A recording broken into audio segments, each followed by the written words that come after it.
Audio Jungle.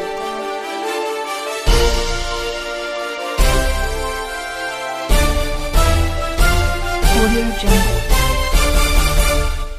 Thank you. Rajesh Ranjan ji 2 minute यानी पक्का।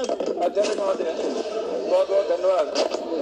अध्यक्ष महोदय मेरा 8 सिर्फ सवाल है। पहला सवाल यह है कि हम लोग कॉमन और कंपलसरी एजुकेशन क्यों नहीं करते हैं इस कंट्री में, जो कई बार कमेटी बनी, 2-2, 3-3 बार, आजादी के पहले भी आजादी के बाद भी 3 कमेटी बनी और उसमें बहुत ही क्लियर था कि किसी भी परिस्थिति में एजुकेशन को व्यवसायीकरण नहीं किया जाए। यदि कॉमन और कंपलसरी एजुकेशन हम करते हैं कंप्लीट रूप से समान एजुकेशन, तो नेचुरल है कि आरक्षण जैसे जो ये आज जिस पर हम बवाल करते हैं ये सवाल नहीं आएगा। एक दूसरा चीज मैडम, 8 लाख आप ओबीसी को 6 लाख पर आपने आरक्षण का प्रावधान किया, अभी आप 7 से 8 लाख को कर रहे हैं। 65,000 इकोनॉमी वाले को आप आरक्षण में देने की बात वकालत की है और 5 एकड़, तो क्या यह 65,000 रुपया कमाने वाला, 5 एकड़ जमीन रखने वाला और 8 लाख, तो फिर 2.5% स्लैब आप किए हुए हैं।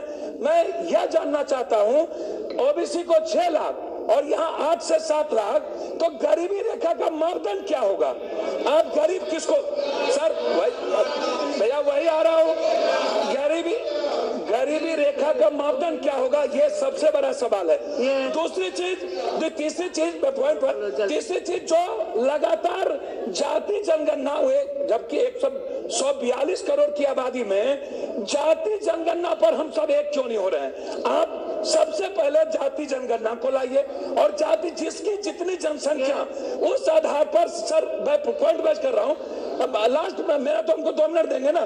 सामाजिक शैक्षणिक आधार जो संविधान का प्लम्बर है, मेरा रिक्वेस्ट ये है कि रामविलास पासवान जी ने 90 शेड्यूल की जो बात उन्होंने की, इस बिल को लाने के पहले, जबकि इस बिल पर कोई सवाल, मैं ऐसे बिलों के समर्थन में हमेशा रहा हूं। समय काल पात्र के अनुसार चीजें चेंज होती है और आज यह पूरा देश चाहता है कि किसी भी जाति वर्ग के गरीब को एक अवसर मिलना चाहिए, चाहे वो ऊंची जात का हो, चाहे मेरे बिहार में सुरजापुरी है, कुलैया समाज के हैं, हमारे यहाँ निषाद है, भिंड है, तियर है, केवट है, केवरत है, मैडम मेरे यहाँ शेरशाबादी है। तो मैं मैडम लास्ट कर रहा हूँ, मैं सिर्फ इतना कहना चाहता हूँ कि आप जैसे 2 बात है मेरा, एक है कि कई बार जुडिशियल कमीशन की बात आई है मैडम, और निजी क्षेत्रों में आरक्षण का सवाल आया है।